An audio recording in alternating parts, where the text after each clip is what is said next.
Thank you for listening to the Also Talks Tech podcast, the podcast that covers new trends and interesting tech topics from some of the most influential technology leaders, experts, and passionate tech professionals. Get yourself comfortable, you're in good hands, enjoy. Hej og velkommen til denne episode af Also Tech Talk. Mit navn er Thomas, jeg har været i Also i 15 år, og jeg har i dag fået lov at agere vært på den her video- og podcast-serie, som vi kører. Jeg vil godt starte med at sige, at alle relevante links og eventuelle beskrivelser og dokumenter, det kommer til at stå i beskrivelsen af den her episode. Denne episode, den skal handle om bæredygtighed, og det er jo et stort og vidt begreb, så mere specifikt i dag kommer vi til at dykke ned i genbrug af PC'er. I Also arbejder vi også med bæredygtighed, og udover vores årlige CSR-rapport, så har vi en separat strategi, som vi kalder LESS, og det er ligesom vores bidrag til en mere bæredygtig fremtid. Men hvem er bedre til at tale om det her med et firma, som arbejder med det her hver eneste dag, og et firma, som Also har indgået et samarbejde med, nemlig Refurb. I dag præsenteret Peter. Velkommen til, Peter. Tak skal du have, Thomas. Peter, kan du ikke starte med at fortælle os om, hvem Refurb er? Fra jeres idé til jeres opstart, til jeres rejse til, hvor I er i dag, og blandt andet har indgået den her aftale her med Also. Jo, altså først og fremmest tak fordi vi må komme. Det er spændende. Det er et godt projekt, I har gang i, også med strategien LESS. Refurb startede ud med for mange år siden, 15 år siden faktisk, for at være ret præcis, med at tage noget forbrugerelektronik og smide det på nogle auktionssite. Dengang var QXL stort. Og i takt med, at QXL ligesom vippede snuden nedad, så besluttede vi simpelthen at bygge vores eget website. Og vi har haft ret god held med at købe nogle brugte produkter. Det kunne være konkursboer eller lignende, og så sælge det ud den vej igennem. Med tanken om, at hvis noget er bygget i god kvalitet, så er det federe at få god kvalitet brugt, end det er at få skrammet nyt. Ja. Og det responderede markedet på. Og websitet var et af de første, hvor man sådan kunne købe et brugt produkt, altså brugt IT-produkt, med et dankort. Vi var nogle af de første, der gav 12 måneders garanti på et brugt produkt. Det kunne du ikke få på den blå avis. Vi opdagede ret hurtigt, at det også havde en miljøeffekt, og derfor så fokuserede vi på noget, der hedder cirkulær økonomi, og gravede os ned i det, og det har vi gjort i over 10 år nu. Jeg har lavet mange projekter med Miljøstyrelsen og med regionerne og andre, som har været nysgerrige på det med cirkulær økonomi. Så i takt med, at salget steg og forretningen voksede, jamen, så havde vi brug for et større inflow, og derfor så begyndte vi at lave det, der hedder ITSAT, altså at købe IT-produkterne direkte ved den første bruger, når de er færdige med at bruge det. Renovere det og lave hele det her refurbishment setup. Så i virkeligheden har vi en ret kort kæde. Vi skaffer selv vores varer ved den første bruger, vi håndterer det selv og laver refurbishment i Danmark, og vi sælger det også direkte til en slutbruger. Men nu kan vi se, at inflow det er ved at være så stort, i så høj en kvalitet, og vi har et brand bygget på 15 års erfaring, som gør, at nu er vi i en position, hvor vi har brug for at være i et samarbejde med nogen, som kan sælge endnu mere, end vi kan på vores danske, norske og svenske webshops. Ja. Og derfor samarbejder med Also. Og vi står her i dag. Ja, det lyder godt, og det er jo faktisk lidt allerede over i mit næste spørgsmål. Hvorfor har I indgået det her samarbejde med Also? Du har været lidt inde på det, men kan du måske uddybe lidt mere? Ja, altså vi har et ret stort inflow af erhvervs-PC'er. Dels kvæg vores netværk, og dels vores ejerskab, og dels vores ITAT-løsning, hvor vi er direkte ude at tale med store danske og internationale virksomheder. Og typisk så er der en afskrivningsmodel mellem 2 og 4 år på de her partier af elektronik, som vi så køber op og foretager refurbishment og sælger ud. Og det inflow og den position, vi har i markedet med det brand, vi har, med den service og den kvalitet, vi har fået bygget op over 15 år, jamen så synes vi er et oplagt valg som partner for en wholesaler. Og da vi rækker ud til Also, så er responsen med det samme. Ja. Vi står lige og leder efter sådan en som jer. Og vi havde faktisk i noget tid tænkt på at tage fat i jer. Så det var, begge virksomheder rækker ud samtidig. Og god timing. Der var god timing, ja. Ja, det er godt. Timing er jo alting. Det er egentlig vigtigt. Så derfor står vi her i dag, og det er vi meget, meget glade for. Og meget spændte på, hvad det kan give for begge parter. Jamen det bliver også, og jeg kan faktisk huske at støtte på jer. Ja, det er i hvert fald 10 år siden ude hos nogle af vores forhandlere. Og i alle de her år har vi ligesom talt lidt om, at vi også skulle gøre noget mere ved det her i Also. Så det virker som om, at nu er det ved at gå den rigtige vej i hvert fald med det her. Det sortiment, vi sådan i første omgang har valgt at tage ind, der har vi valgt at tage det ind, I kalder A og B-rated. Ja. Kan du fortælle lidt om, hvad det er, og findes der flere ratings end A og B? Ja, altså vi har A, B og C, og det er, altså det betyder dybt set, at man har en, vi prøver på at beskrive, hvor brugt er brugt. Ja. Og det er der ingen standarder for. Der er ingen klassificeringer. Det er ikke sådan, at man lige kan ringe til Erhvervsstyrelsen og så sige, hvor ligger vi henne på listen her. Så det har simpelthen skulle bygges op i markedet. Og der har vi jo i samarbejde med og i dialog med vores kollegaer kigget ind i, hvor kan man ligge henne. Og vi har så de her tre lag, A, B og C. Det produkt, vi sælger igennem altså er primært A og B. Simpelthen fordi, at vi igennem 15 år har fundet ud af, at C-grade er faktisk det produkt, der sælger bedst. Okay. Men kvæg pris over for kvalitet og så videre. Så hvis man skal have et virkelig billigt produkt, jamen så er et C-graded brugt produkt ret godt. Okay. Men fordi det også kræver lidt at lære at sælge brugte varer, fordi selling points er anderledes, hele processen er anderledes, der skal bygges noget tillid op, både hos kunden, men også hos forhandleren. Ja. Så vurderer vi simpelthen, at det ikke bare skal fungere som nyt, men det skal også ligne nyt i den første periode. Så i første omgang er det A og B grade. Så det er derfor, vi valgte at gå med det. Okay. Ja. Der er jo mange begreber inden for bæredygtighed sådan helt generelt. Kan du sådan ligesom fortælle os lidt om, hvad er forskellen på sådan noget som recycle, reuse og cirkulær, og hvordan skiller I jer så ud på det? Ja. Altså, som sagt har vi jo arbejdet med cirkulær økonomi i 10 år. Og noget af det, der sådan er grundideen med cirkulær økonomi, det er det her modsvar til den lineære økonomi, hvor vi producerer noget, vi forbruger det, vi smider det ud. Ja. Og der er cirkulær økonomi går mere ind i, hvordan kan vi skabe nogle kredsløb, hvor vi bevarer mest muligt, og hvor vi bevarer materialerne i flow. Og derfor så har man den sætning, der hedder reduce, reuse, recycle, fordi det er ligesom de 3 store søjler i cirkulær økonomi, der vi skal reducere vores forbrug, men det kan man gøre på mange måder. Det behøver ikke bare være, at man stopper med at bruge noget. Og så skal man genbruge det, så længe man kan, eller holde det i live, så længe man kan, og så til sidst, så skal man recycle det. Ja. Og der er der selvfølgelig, der er ret i, der er noget mudder der, fordi er det genbrug, eller er det recycling, og ordene flyver rundt. Men altså helt grundlæggende, så skal vi producere så rigtigt som overhovedet muligt. Det vil sige, at materialer, der er genanvendte, eller som vi allerede har gravet ud af jorden på en eller anden måde, på en måde, så det kan skilles ad og repareres, og at komponenter kan udskiftes, og så i en kvalitet, så man kan holde det i live så længe som overhovedet muligt. Og det er også derfor, vi fokuserer på erhvervsmaskiner. Okay. Så kommer vi til genbrug, hvor det handler om at få produkterne holdt i live så længe som overhovedet muligt. Og der er genbrug jo et af grebene. Men genbrug, det er jo også, når du lejer produktet ud og tager det tilbage og lejer det ud til en ny. Ja. Eller det kunne være product as service modeller eller lignende. Og så er recycling, der er der, hvis man tager et ton guldmalm, så hvis du er dygtig med din guldmine, så kan du få stedet mellem 25 og 30 gram guld ud af sådan et ton guldmalm. Elektronik, det har vi 53 millioner tons af årligt. Der ligger der mellem 4 og 5 kilo guld i sådan et ton. Ja. Det vil sige, at det er 200 gange bedre at mine guld i et ton elektronikaffald, end det er i en guldmine. Ja. Og hele det her urban mining, ja, det er nemlig helt vildt. Det bevæger sig bare rigtig hurtigt. Så det, at vi kigger på vores produkter, og det, vi har brugt energi på at lave på en helt anden måde, det er super vigtigt. Ja. Hvad så med sådan noget som, det går ud fra også en del af det, med datasikkerhed og affald og sådan noget, hvordan spiller det ind i det, I gør? Fordi det, I gør, det er jo primært genbrug, ikke? Jo, ja. Det er kun genbrug. Det er kun genbrug? Ja. Og vi har været ude i de der nicheområder, skulle vi supplere med noget nyt. Ja. Vi har nogle enkelte selvbehørsprodukter, som er nye, men ellers så er det kun vores primære produkter, det er rent genbrug. Ja. Og der er du fuldstændig ret. Altså hvis du vil sælge din brugte PC på Den Blå Avis eller lignende, jamen, så laver du en formatering. Det er ikke godt nok for hverken offentlige eller private virksomheder. GDPR er et ting, men i datasikkerhed det hele taget. Altså vi har jo en sikkerhedsrisiko også kvæg situationen i Ukraine.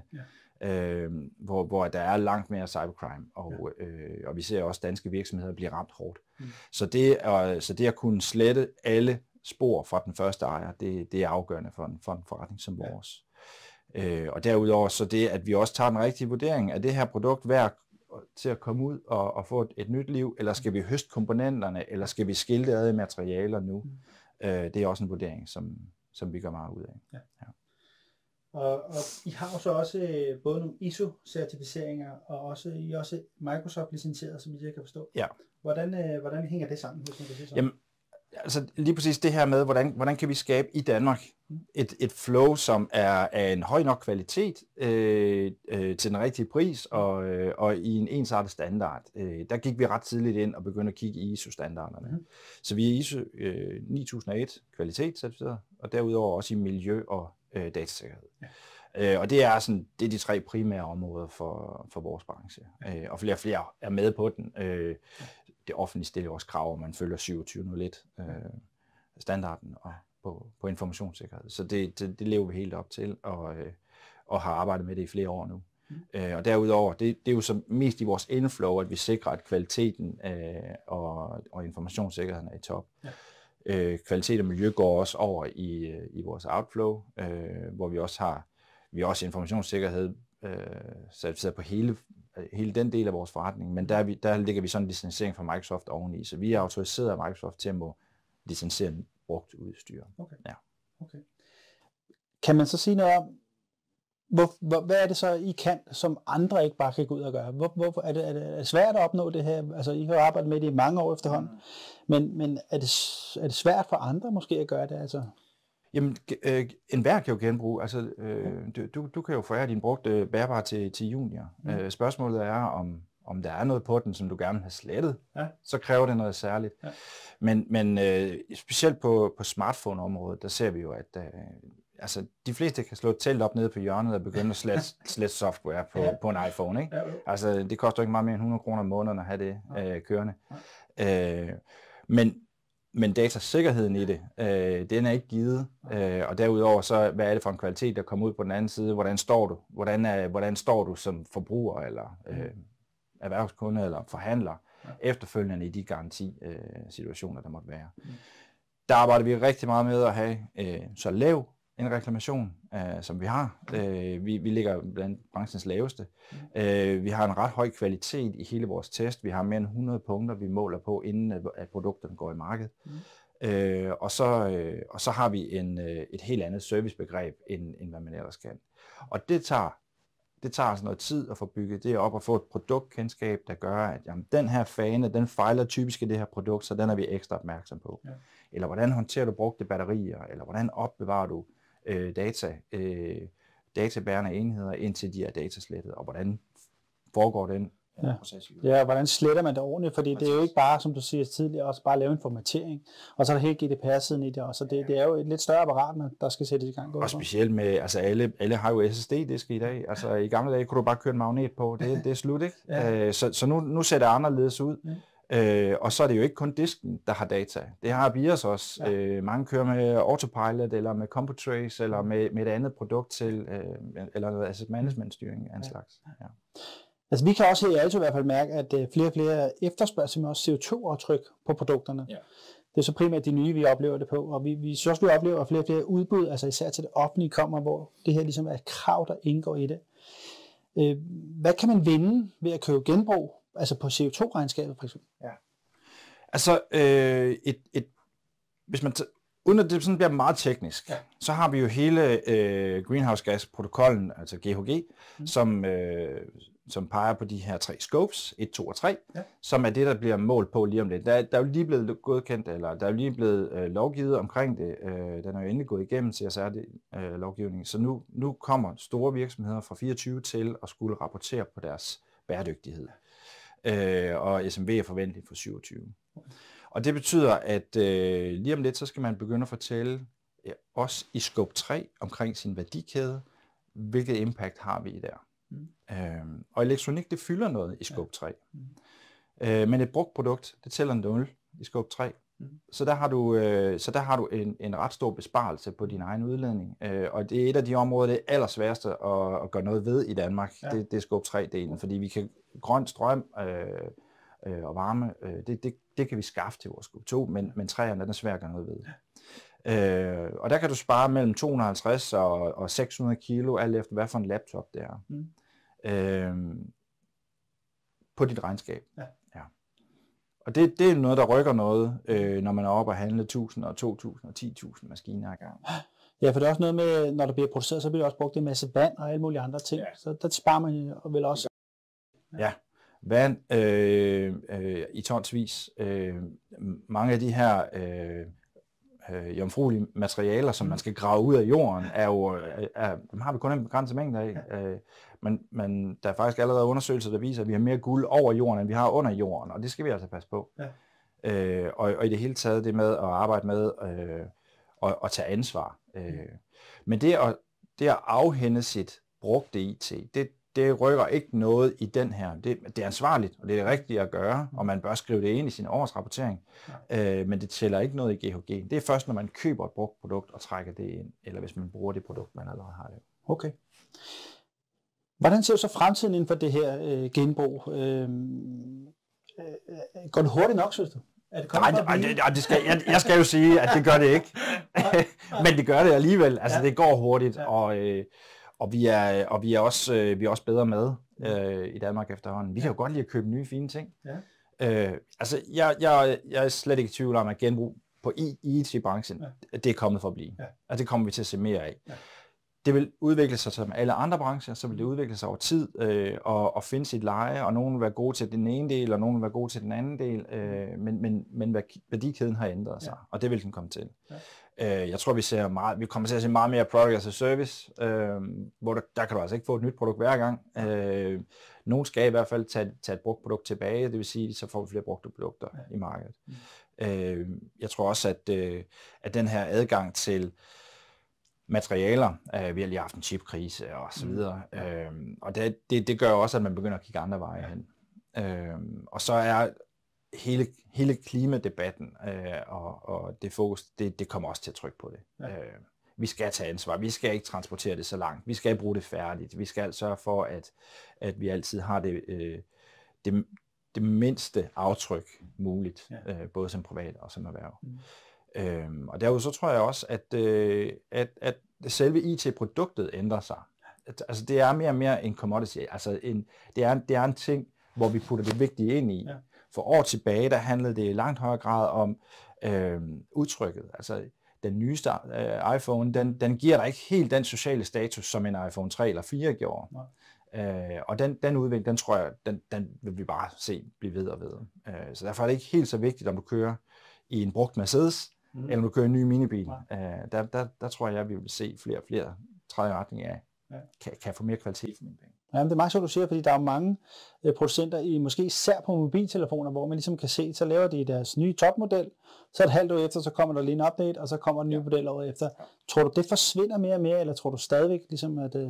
Jeg tror, det bliver flydende, ligesom man ser med software. Ja. Altså kommer der opgraderinger og sådan noget. Og jeg håber, altså med Ecodesign-direktivet er der jo kommet det her krav om, at man skal kunne, mobiltelefoner skal have det samme stik, ladestik. Og jeg tror, det er ikke det sidste, vi har set fra den side af. Jeg tror, vi får langt mere sådan komponentbaseret. At du kan begynde at, også på tværs af producenterne, at der bliver krav om, at jamen, du kan tage et HP-batteri og så lige en Lenovo-maskine, hvis det er det, der passer i forhold til dig og dit køb. Så man ikke skal til at skifte hele sit setup, hver gang man skifter brand. Ja. Jamen, kan du så også mærke, eller kan I også mærke hos jer, at det både er private og det offentlige, eller tror du ligesom, det er det offentlige, der vil føre an? Fordi det er jo måske i går så nemt sted at starte, fordi det kan vi ligesom bestemme, hvis man kan sige det sådan, over det, hvad folk derude skal have i kommunerne osv. Det er i hvert fald højere grad politisk drevet, og da hele klimasamtalen, den er også stærkt politisk drevet, så er det et område, hvor politikerne kan gå ind og stille nogle krav på en anden måde, end de kan i det private erhvervsliv. Ja. Så jo, vi kommer til at se det, men vi oplever også en stor efterspørgsel fra kommuner og styrelser, ministerier på at få ydelsen ind allerede nu. Ski arbejder med det, og det kommer vi til at se mere af. også, det kan vi også se i de andre nordiske lande, at der er et stort fokus i det offentlige på at kunne arbejde med genbrug i en eller anden form i IT-branchen. Om de så kommer først med det største impact, det er jeg ikke helt så sikker på. Okay. Altså, fordi dialogen har været der, og den har været der længe. Ja. Og man kan sige, at når det offentlige først får det på en ski-aftale, og man begynder at rykke på det, jamen, så flytter det jo også mange kvantiteter. Men erhvervslivet er ikke bagefter på det her område. Der er et stort fokus. Okay. Primært måske båret af kunders efterspørgsel og medarbejdere. Ja. Altså, når man går på arbejde i dag, så har man en forventning om, at ens virksomhed tager det ansvar. Ja, bestemt. Altså, jeg sidder lige nu, som vi står her og taler nu, og arbejder på et udbud, hvor det ligesom er, det er en af hovedkravene, det er, hvad CO2-aftryk er på de her produkter, der så er med i det her udbud. Det vil vi simpelthen vide, før de ligesom går videre med udbuddet. Så det er meget interessant. Bæredygtighed sådan generelt og helt på de store klinge, det er jo en del af omslutter mange af FN's 17 verdensmål. Ja. Hvad er ligesom de selling points, I har brugt, når I skal sælge produkterne ind, og hvad kan Alto bruge? Altså, hvad kan vores sælger gå ud og sige ude i markedet? Hvad er ligesom nogle gode selling points for genbrug PC? Jamen, altså, udover at det er, at man jo får et kvalitetsprodukt til en pris svarende til et nyt plastikprodukt, så er der jo hele miljødelen, og der er der, i forhold til verdensmålene, der er det særligt den, der hedder 12, altså verdensmål 12, som handler om bæredygtig forbrug, som rammer lige ned her. Og det er by far det verdensmål, som vi er mest udfordret af i Danmark og i Vesten i det hele taget, altså vores overforbrug er jo voldsomt. Vi kan godt lide nye ting. Ja, og vi kan godt lide at skifte dem hurtigt. Og det genererer bare noget forbrug. Ikke? Ja. Så hvis vi virkelig skal ramme verdensmål 12, jamen, så skal vi tænke anderledes omkring, hvordan vi forbruger ting. Ja. Og det er helt klart et selling point at kunne arbejde ind i virksomhedernes scope-målinger og deres rapportering. Medarbejdernes behov for at være på en arbejdsplads, der tager ansvar, men også både på økonomisiden og selvfølgelig på, at produktet skal have en kvalitet, der også kan bruges til at arbejde med. Ja, så man kan sige, at de vigtigste ting er netop det, også at slå på hele produktionssiden af det, at der er brugt så meget mindre vand og alt muligt, altså nye ting, vi har gravet op på jorden og sådan. Det er ligesom en af de vigtigste.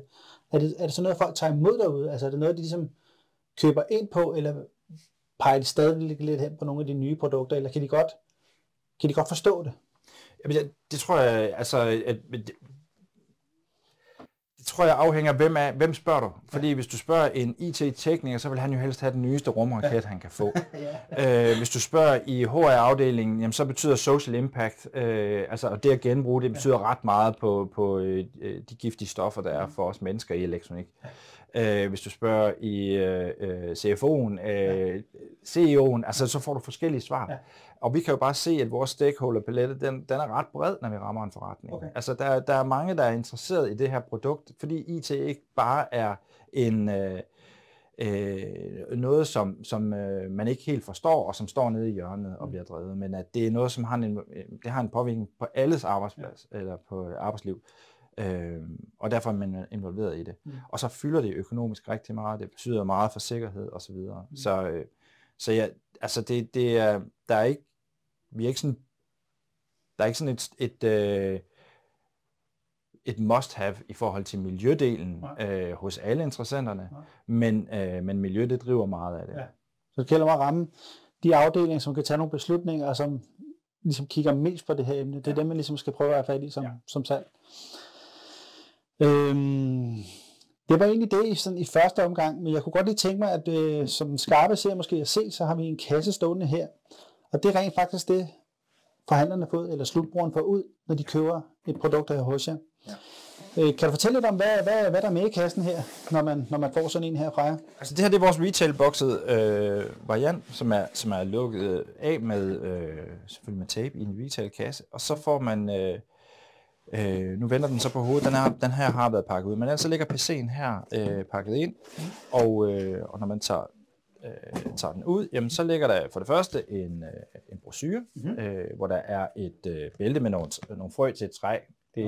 Og det er ikke kun en marketing gimmick, det er faktisk at for sådan at gøre den del, der hedder refurbishment, for at vi kan fjerne udledning fra den, jamen så vil det svare til at plante et træ. Ja. Men i stedet for at købe en skov i Norge eller Canada eller endnu værre Syddjurs, hvor vi bor, jamen så vil vi faktisk hellere, at det stod hjemme ved kunden. Så vi sender træet med kunden hjem, og så planter vi det sammen med det. Så man kan simpelthen tage bæltet ud der, og så proppe det ned i jorden? Ja, men prikke lige dem der ud, og så putter dem i jorden, så kommer der et træ. Så kommer simpelthen et træ. En rødel, som er rigtig god til sådan noget CO2-indfang.